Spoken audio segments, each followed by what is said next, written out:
వచ్చిందండి.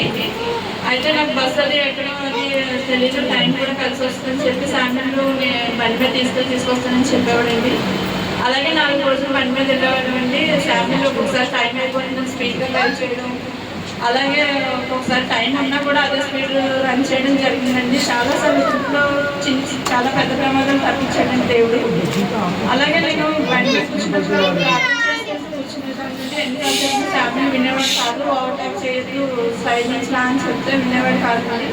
అలా 4 రోజులు టెన్షన్ పడతానే ప్రార్థన చేసుకుంటేనే వేసినట్టు అనుకుంటూనే నేను కూర్చున్నానండి. కరెక్ట్గా 5వ రోజు సాయంత్రం వచ్చేటప్పుడు అలాగే వచ్చేస్తుంటే సడన్గా కుక్క అడ్డొచ్చిందండి. కుక్క అడ్డొచ్చేస్తే ఒక నిమిషం నాకు అసలు ఏమైందో తెలియదు. అంటే ఆ స్పీడ్ మీద ఏదైనా చిన్న అడ్డు వస్తేనే బండి ఏమైపోతుందో కొంచెం ఊహించుకోవడానికి కూడా భయం కదండి. అలాంటి టైంలో నేను ఒక నిమిషం అసలు ఏమైందో తెలియదండి, బండి ఆగిపోయింది.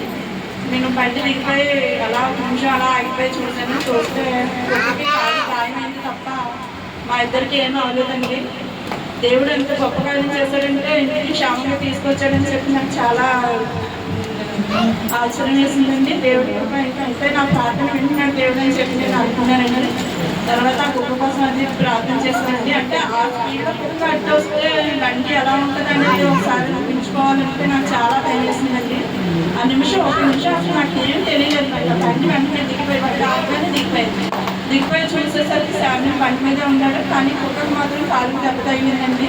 కానీ అక్కడ ఆగితే మళ్ళీ ఆ కుక్క అది మళ్ళీ మీదకి అది వచ్చేస్తుందని భయపడిపోయి నేను బండి ఎక్కేసి మళ్ళీ దేవుని ప్రార్థించుకొని ఆ కుక్క కూడా సహాయం చేసి దేవుని ప్రార్థించామండి. ఈ చిన్న సాక్ష్యం ఇంకో సాక్ష్యం కూడా ఉందండి. శాంపిల్ రిపోర్ట్స్ 3 months ఒకసారి తీసుకెళ్ళి చూపిస్తామండి. రిపోర్ట్స్ అన్నీ కూడా ఇదివరకు రిపోర్ట్స్ కన్నా చాలా మంచి రిపోర్ట్స్ ఇచ్చాడండి దేవుడు. ఈ 2 సాక్ష్యాలు కూడా దేవుడు ఈ విషయం కాదు.